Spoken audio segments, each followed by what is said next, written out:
Hello મિત્રો, હું મારી વાત તમારી સાથે શેર કરવા માંગુ છું. તો મારું નામ ઋષિ છે અને હું તમને મારી પહેલી સેક્સ સ્ટોરી કહેવા જઈ રહ્યો છું, જે મેં મારી ભાભી સાથે કર્યું હતું અને એ તમને ખૂબ પસંદ આવશે. તો મિત્રો, મારી ઉંમર 25 વર્ષ છે અને મારી ઊંચાઈ 5 ફૂટ અને 5 ઇંચ છે. તો મિત્રો, હું દિલ્હીમાં જોબ કરી રહ્યો છું અને હું પહેલાં મારી ફેમિલી સાથે ચંદીગઢ રહેતો હતો અને મારા મામાનો મોટો છોકરો અને ભાભી પણ અમારી પાસે રહેતા હતા. તો અમારી પાસે 2 BHK બેડવાળું મકાન હતું અને એ લોકો અમારી પાસેના ફ્લેટમાં રહેતા હતા.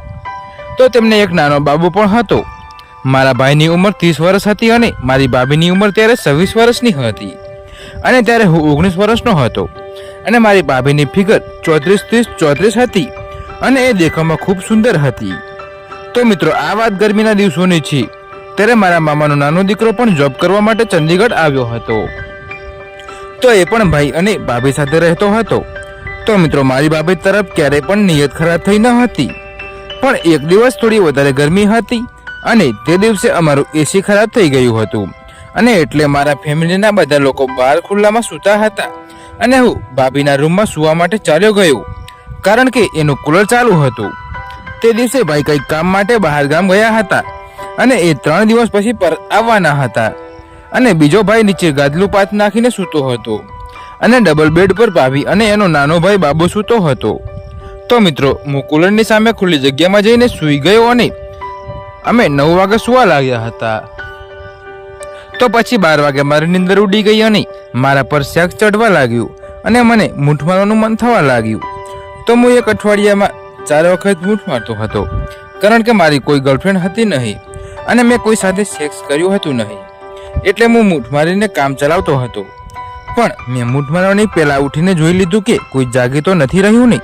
તો બધા આરામથી સૂતા હતા. પછી મેં જોયું કે ભાભીનો અડધો બોબો બહાર નીકળેલો હતો અને મારો મૂડ ખરાબ થઈ ગયો અને હું સૂઈ ગયો અને થોડી વાર વિચાર કરવા લાગ્યો તો મને એને અડવાનું મન થઈ ગયું. પછી મેં ખૂબ વિચાર કરીને મારો ડર થોડો દૂર કરી નાખ્યો અને ધીરે ધીરે આગળ વધવા લાગ્યો. તો પહેલા મેં મારા ભત્રીજા ઉપર હાથ રાખ્યો અને ધીરે ધીરે બીજી બાજુમાં લઈ ગયો, જ્યાં ભાભી સૂતી હતી. પછી મારો હાથ તેના પગમાં વાગ્યો અને હું ત્યાં જ ઊભો રહી ગયો. તો મિત્રો, મેં પછી મારો હાથ આગળ વધાર્યો અને મારો હાથ તેના ખંભા સુધી પહોંચી ગયો. તો હવે હું પાછો રોકાઈ ગયો, જેને કરીને ભાભી જાગી જાય તો પણ એને એમ લાગે કે મારો હાથ નીંદરમાં એના ઉપર આવી ગયો હશે. તો મિત્રો, થોડી વાર પછી મેં મારો હાથ ત્યાં નાખ્યો જ્યાં તેના બોબા મને દેખાતા હતા અને ત્યારે ભાભીએ બ્રા પહેરી નહોતી, એના કારણે મારો હાથ સીધો એના બોબા પર ગયો. ત્યારે ભાભી થોડી હલી તો મેં મારો હાથ ત્યાં જ રાખ્યો અને સૂતો રહ્યો. પછી 5 મિનિટ પછી મને લાગ્યું કે બધું નોર્મલ છે. તો મેં મારો હાથ ધીરે ધીરે એના બોબા પર ફેરવવા માંડ્યો. પછી મેં જોયું કે ભાભી હજી સૂઈ રહી છે. તો મને હજુ હિંમત આવી ગઈ. પછી મેં મારો હાથ ત્યાંથી કાઢીને ભાભીની સલવાર પર લઈ ગયો. પછી મેં મારી આંગળી પર એની સલવાર ઉપરથી તેની ગુફા પર રાખવાનો પ્રયત્ન કરવા લાગ્યો અને એની ગુફા મારી આંગળીથી શોધવા લાગ્યો. તો તેની ગુફા શોધવા માટે મને 1 મિનિટ લાગ્યું. પછી મેં મારી આંગળી તેની ગુફા પર ધીરે ધીરે ફેરવી. તો ભાભીએ અચાનક એના પગ ખોલી નાખ્યા અને મને લાગ્યું કે ભાભી ઊભી થઈ જશે અને મને મારવા માંડશે અને હું ફસાઈ જઈશ. પણ ભાભીએ મારો હાથ પકડ્યો અને એની તરફ મને ખેંચવા લાગી. મને સમજાઈ ગયું કે ભાભી જાગી ગઈ છે અને અત્યાર સુધી મજા લઈ રહી હતી. પછી હું ધીરે ધીરે ઉઠીને ભાભીની પાસે ગયો અને એને હક કરી કિસ કરવા લાગ્યો. તો હવે ભાભી એકદમ ગરમ થવા લાગી હતી અને જોર જોરથી શ્વાસ લેવા માંડી હતી. પછી એને મારું પેન્ટ કાઢી નાખ્યું અને મારો પોપટ પકડીને ધીરે ધીરે હલાવવા લાગી. પછી મેં પણ એની સલવારની નાડી ખોલી નાખી અને એની ગુફામાં આગળી નાખવા માંડ્યો. તો તેને મારી આગળી નહીં પણ મારો પોપટ એના યોની ગુફામાં જોતો હતો, પણ એ કંઈ પણ બોલી શકતી ન હતી, કારણ કે ભાઈ નીચે સૂતો હતો. તો હવે એ બીજી બાજુ જઈને સૂઈ ગઈ અને એની ગાડ મારી તરફ કરી નાખી, જેથી કરીને હું તેને પાછળથી કરી શકું અને મારો પોપટ એના કાણામાં નાખી શકું. પછી મેં વિચાર કર્યો કે અત્યારે નાખ્યો તો પૂરા રૂમમાં અવાજ આવશે અને ભાઈ જાગી જશે. પછી મેં મોબાઈલમાં ટાઈમ જોયો તો ત્યારે 3 વાગ્યા હતા. મેં વિચાર કર્યો કે થોડી વાર વાટ જોઈ લઉં, ભાઈ જતા રહે પછી પણ આપણે કરી શકીએ છીએ.